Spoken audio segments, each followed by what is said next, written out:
যে সে কে? পরি লজ্জা পেল বিনয়ীভাবে উত্তর দেয়, ম্যাম আমাদের বিয়ে ঠিক হয়েছে। তুর্য সম্পর্কে সব কিছু শুনে ম্যাম খুশি হয়ে বলে, বাহ খুব ভালো, তোমাদের দুজনকে মানিয়েছে ভীষণ। আল্লাহ তোমাদের একে অপরের জন্য বানিয়েছে। বিয়ের পর সুখী হও অনেক, স্বামী সংসার নিয়ে সুখে থাকো দোয়া করি। উত্তরে পরি সলজ্জিতভাবে মৃদু হেসেছিল।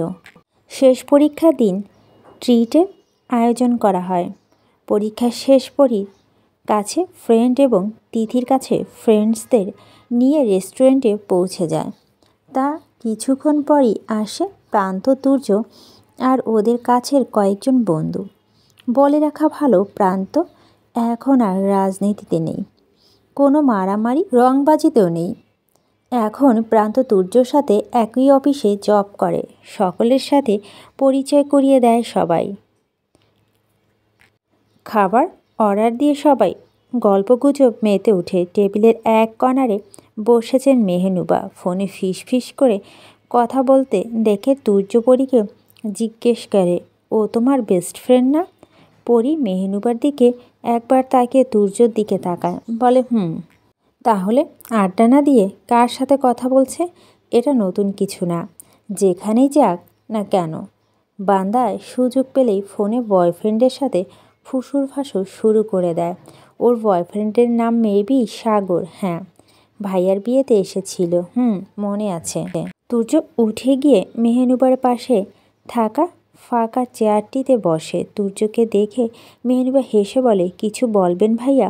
তুর্য ডান হাতের তর্জনী দ্বারা কপাল চুলকে বলে, কার সাথে ফোন আলাপ করছে? শালিকা। মেহনুবা লজ্জা মিশ্রিত হাসি দিয়ে বলে, সাগরের সাথে। ওকে আসতে বলো এখানে।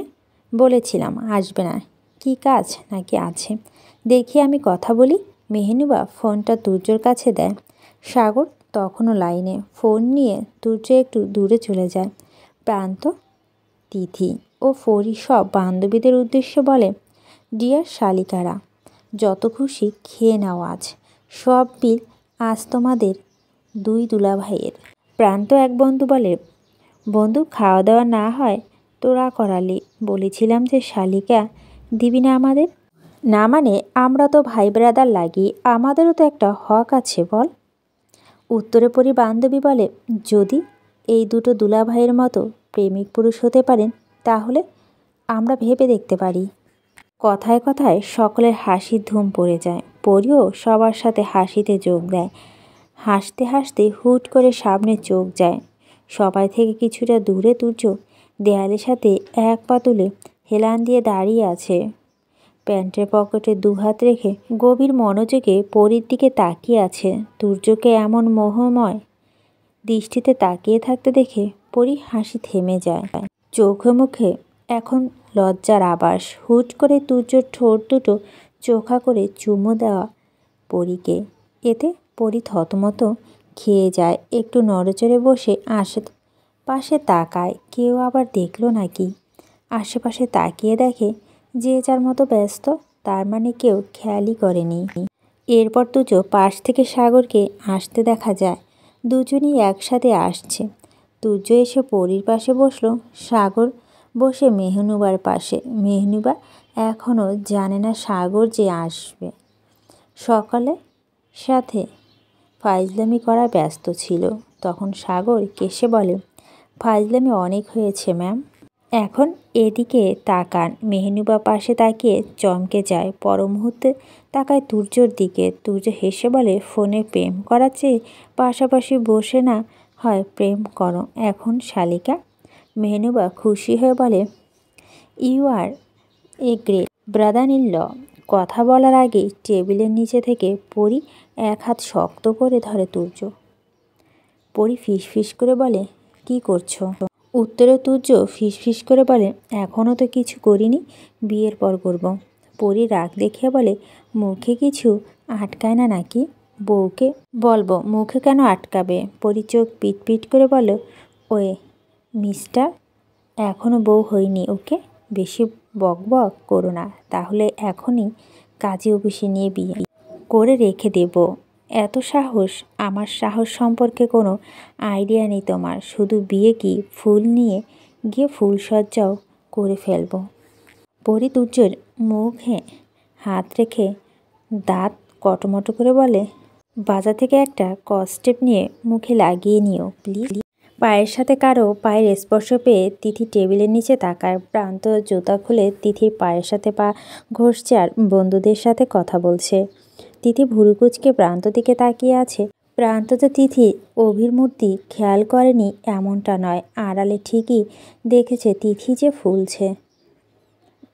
বেশিক্ষণ আর না তাকিয়ে থাকতে পারে না। তিথির পানে তাকিয়ে বলে, এভাবে তাকিয়ে আছো কেন? তিথি প্রান্তর কলার ধরে টেনে কিছুটা কাছে এনে কানের কাছে মুখ দিয়ে ফিসফিস করে বলে, কি হচ্ছে এটা? প্রান্ত অসহার মতো করে বলে, কি হয়েছে? এখন ভাজা মাছটাও উল্টে খেতে পারো না তাই না? প্রান্ত এবার তিথির কানে কানে বলল, পুরো মাছটা গিলে খেতে পারি, দেখবে?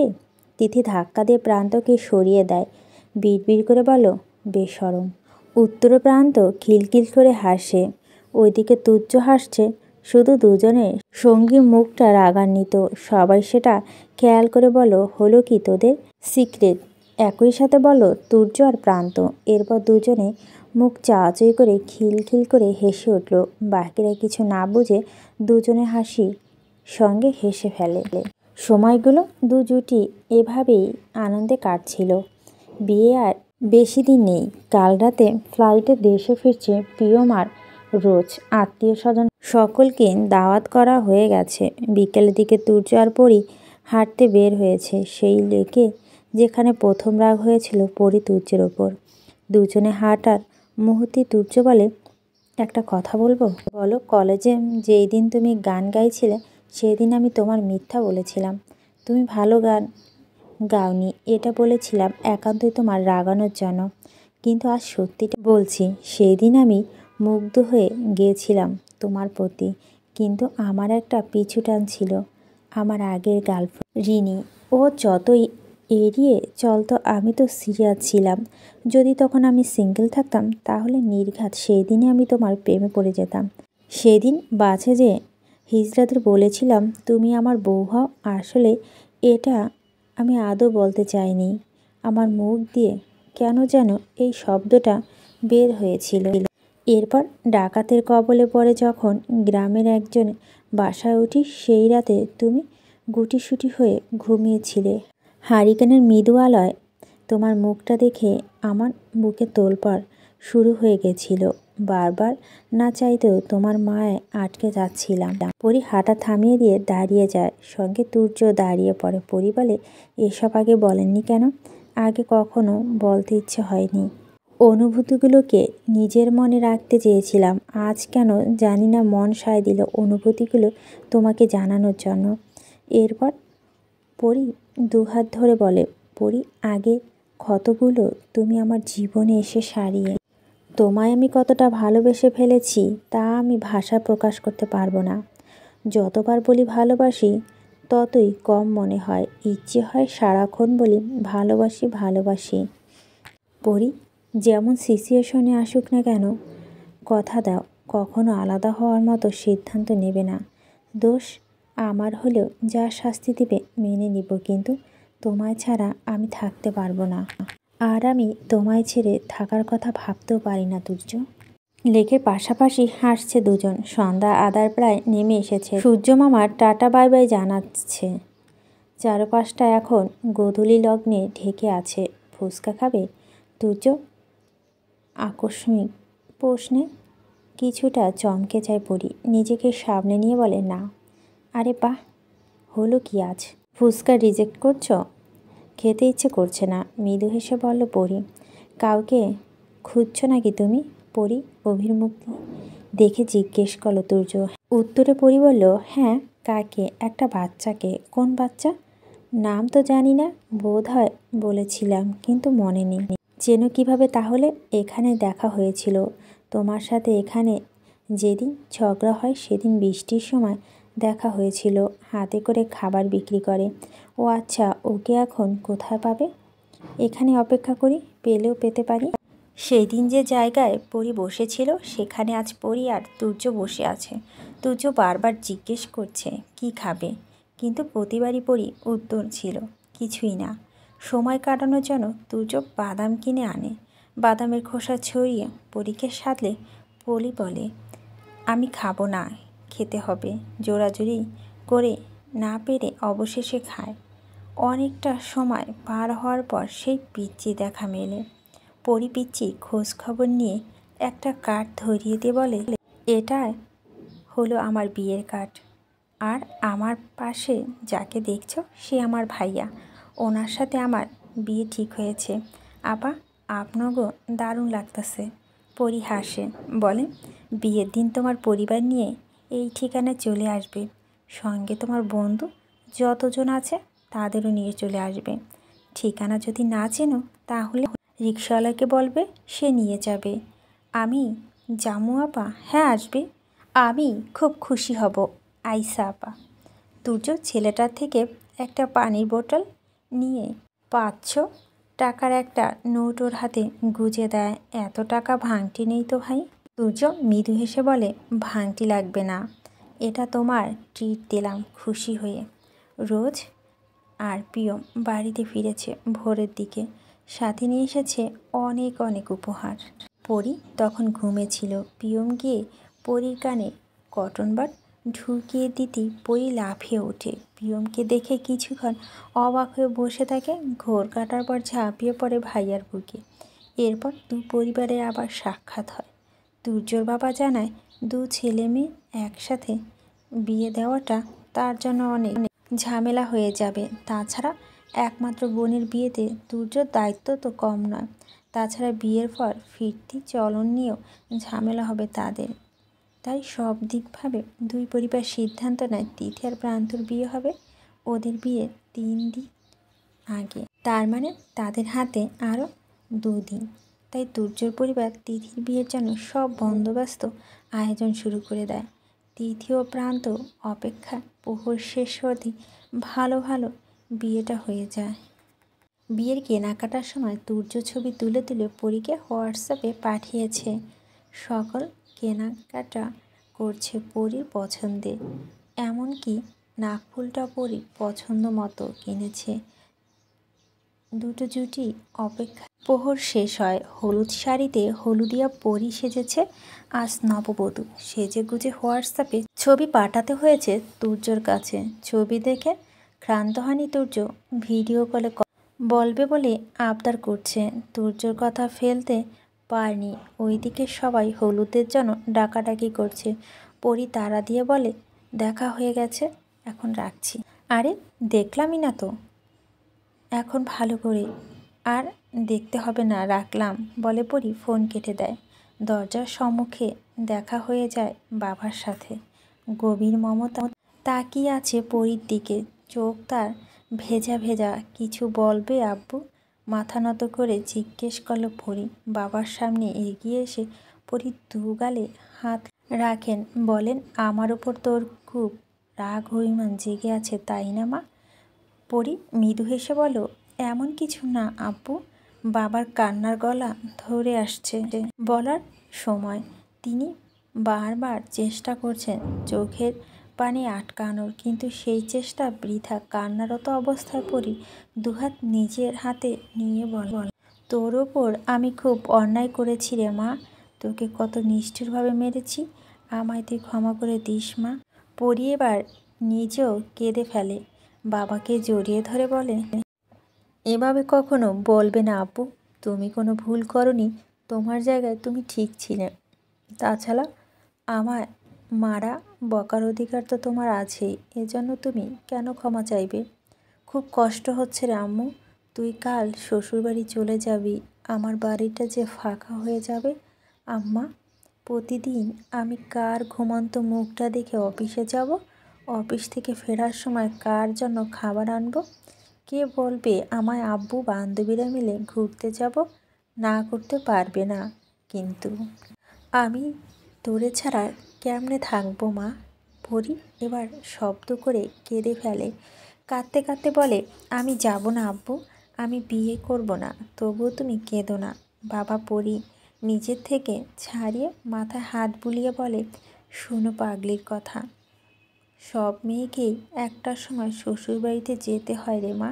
আর সব মেয়েরা বাবা মাকে এই কষ্টকর সিদ্ধান্ত মেনে নিতে হয়, এটাই যে নিয়ম।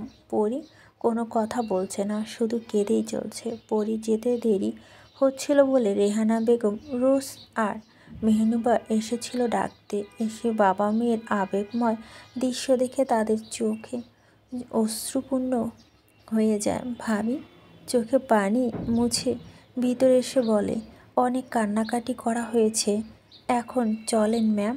বাবা বললেন, হ্যাঁ মা, আমার আম্মাকে নিয়ে যাও। দরজার বাইরে গিয়ে মুখোমুখি হয় রেহানা বেগমের। তার গাল বেয়ে চোখের পানি গড়িয়ে পড়ছে। পরি গিয়ে মাকে জড়িয়ে ধরে। মা পরির চোখের পানি মুছে নিয়ে বলে, এখন আর কোনো কান্না নয়, চল। গায়ে হলুদের অনুষ্ঠান হয়ে যায় উৎসবে আনন্দে। পরি প্রায় সব কাজিনরাই নেচেছে, কেউ গেয়েছে। পরের দিন পরীকে সাজানোর জন্য পার্লার থেকে লোক আসে। পরি ইচ্ছে ছিল লাল বেনারসি পরবে, কিন্তু শ্বশুরবাড়ি যাবে পালকিতে করে। পালকিতে যাওয়ার কথা শুনে তুর্য খুব হেসেছিল আর অবাক হয়েছিল। এখন কি আর পালকি চলে নাকি? কেউ বা পালকি করে এখন শ্বশুরবাড়ি যায়? গ্রামে তো এখন আর পালকি করে বউ নিয়ে যায় না। কিন্তু পরীর এক কথা, পালকিতে করেই যাবে, মানে পালকিতেই যাবে। এমন তো নয়, দুজনের বাড়ির দূরত্ব অনেক, সামান্যই তো দূরত্ব, সেক্ষেত্রে কোনো সমস্যাই তো নেই। পরীর কথা রাখার জন্য তুর্য ওর কাজিনরা অনেক ঘুরিয়ে ফিরে পালকির ব্যবস্থা করতে সক্ষম হয়েছে। হঠাৎ আজ পালকি করে যাবে পরী শ্বশুর বাড়িতে। বরযাত্রী এসে দরজায় দাঁড়িয়ে আছে, ভিতরে ঢোকার অনুমতি পায়নি এখনও। পাবে কী করে? আগে যে শ্যালক আর শালিকাদের দাবি পূরণ করতে হবে। কমিউনিটি সেন্টারের নিচতলায় সব আয়োজন করা হয়েছে। বর এসেছে শুনে সবাই নিচে নেমে এসেছে। দোতলার বারান্দা থেকে নিচতলার সবটাই দেখা যায়। পরি লুকিয়ে লুকিয়ে বারান্দার দেওয়ালে আড়ালে দাঁড়ায়। এখান থেকে তুর্যকে স্পষ্ট দেখা যাচ্ছে। ইস, শেরানিতে যে কী দারুণ লাগছে। আজ খুনি হয়ে যাবে পরি। শ্যালক শালিকাদের দাবি মেটাতে অবশেষে ভিতরে প্রবেশ করে বরযাত্রীরা। পরির বুক ধুর ধুর কাঁপছে তুর্যকে দেখে। সকলে দেখে ফেলার আগেই পরি সেখান থেকে সরে যায়, কিন্তু আনন্দের রেশ কাটেনি তখনও। কিছুক্ষণ পর পরীকে এনে তুর্য পাশে বসানো হয়। সবার খাওয়া দাওয়া পর্ব শেষ হলে বেশি কিছুক্ষণ ছবি তোলার পর্ব চলে। যদিও খাওয়ার আগে ও একবার ছবি তোলার পর্ব শেষ হয়েছে, পরি আর তুর্য অনেকগুলো কাপল ছবি তোলে। এরপর দুজনে সেই সময়টা আসে একজনের জীবনের সাথে আরেকজনের জীবন জুড়ে দেওয়ার মুহূর্ত। এরপর শুরু হয় নাচের অনুষ্ঠান। সর্বপ্রথম একসাথে নাচ তিথি আর প্রান্ত। ওদের নাচ দেখে এখন পরি নিজেও নাচতে ইচ্ছে করছে। আবার কে কী ভাববে ভেবে চুপ করে থাকে। কিন্তু ডিজে গানে নিজেকে আটকে রাখা মুশকিল। অলরেডি হাত কাত নাচতে শুরু করে দিয়েছে। তুর্য সেটা খেয়াল করে বিড়বিড় করে বলে, নাচানাচি বন্ধ করো। পরি কপাল কুঁচকে বলে, চলো দুজনে নাচি। পাগল হয়েছ নাকি তুমি? পাগল হওয়ার কি আছে? কত মেয়েই তো নিজেদের বিয়েতে নাচে, হাজবেন্ডরাও নাচে। তাহলে আমরা নাচলে সমস্যা কি? অনেক সমস্যা। এত নাচতে মন চাইলে ঘরে আমায় নেচে দেখিও। ওরে, নিজের বিয়েতে নাচতে পারবো না আর ঘরে নেচে দেখাবো? ঘরে তুই নাচবি শালা। তুর্য কিছুক্ষণের জন্য থতমত খেয়ে যায়। মিনমিন করে বলে, রেগে যাচ্ছ কেন? এখানে কোনো গালাগালি দিও না আবার প্লিজ। পরি রাগী দৃষ্টিতে এবার তাকায় তুর্যর দিকে, এরপর আবার তিথি আর প্রান্ত নাচের দিকে মনোযোগ দেয়। দুজনকে কি সুন্দর না লাগছে। দুজনের নাচ শেষ হলে পিয়ম আর রোজ নাচছে। ওদের নাচ শেষ হলে মেহনুবা আর সাগর নাচে। তারপর রেহান আর ওর গার্লফ্রেন্ড। ওদের নাচ শেষ হলে পরি আর তুর্যর ছেলে কাজিনরা একসাথে নাচে। এরপর মেয়েরা সবাই একসাথে নাচে। ওদের নাচ শেষ হলে ওরা চাচা চাচি, খালা খালু, মামা মামি, ফুপা ফুপি আর শ্বশুরবাড়ির মুরব্বীদের টেনে নিয়ে আসে নাচার জন্য। তারা সেখান থেকে চলে যেতে চাইলেও পারছে না। অগত্য বাধ্য হয়ে ওদের সাথে তারা নাচে। তা দেখে উপস্থিত সকলে তুর্য পরি হাসে। প্রান্ত পরীর বাবা ও তুর্য বাবাকে টেনে নিয়ে আসে। পরী টেনে আনে পরীর মাকে, তাদেরও জোর করে নাচায়। পরী এবার হাসতে হাসতে থেমে যায়, চোখের কোণে পানি চিকচিক করছে। এই দিনটা স্মৃতির পাতায় গেঁথে থাকবে পরী। পরী আজ সার্থক। পরিবার মানিয়ে ভালোবাসার মানুষটাকে নিজের করে পেয়েছে, পরিবারকে খুশি দেখেছে। কিচ্ছু হারাতে হয়নি পরীকে। পরী আজ সম্পূর্ণা।